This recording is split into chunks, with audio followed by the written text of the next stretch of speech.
কিছুদিন আগে আমার 3টা সহকর্মীকে এই সিগন্যালেই একজনকে 1000 রিয়াল করে জরিমানা করেছে।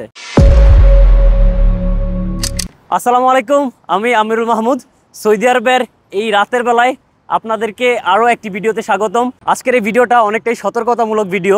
আমরা যারা বিশেষ করে নতুন আসতেছি এই সৌদি আরবে, তাদের জন্য এই ভিডিওটা সবচেয়ে বেশি গুরুত্বপূর্ণ। আমি বর্তমানে আছি আমার বাসার পাশেই একটা সিগন্যালে। রাস্তার যে বড় সিগন্যালটা আছে, এই সিগন্যালটা আমরা যখন ক্রস করি আমাদের কিছু বিষয় লক্ষ্য রাখতে হবে, আর না হলে এই সিগন্যালের মধ্যে যে পুলিশগুলো কর্মরত আছে আপনাকে যে কোনো সময় গ্রামা মেরে দিতে পারে। গ্রামা মানে হচ্ছে গিয়া ফাইন বা জরিমানা। সো আমাদের এই জরিমানার হাত থেকে বাঁচার জন্য আমাদের যে জিনিসগুলো করতে হবে, আমি সেই বিষয়টা নিয়েই আজকে তুলে ধরবো। আর আজকে আমি আছি এই সিগন্যালের সামনেই।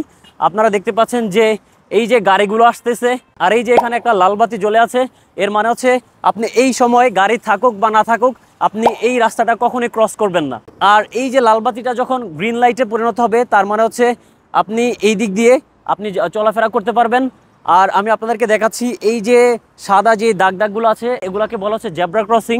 সো আপনারা যখন এই রাস্তা পারাপার করবেন তখন এই জেব্রা ক্রসিংটাই সবচেয়ে বেশি ফলো করবেন। কিছুদিন আগে আমার 3টা সহকর্মীকে এই সিগন্যালেই একজনকে 1000 রিয়াল করে জরিমানা করেছে। এই লালবাতি জ্বলা অবস্থায় তারা এই রাস্তা পারাপার করেছিল।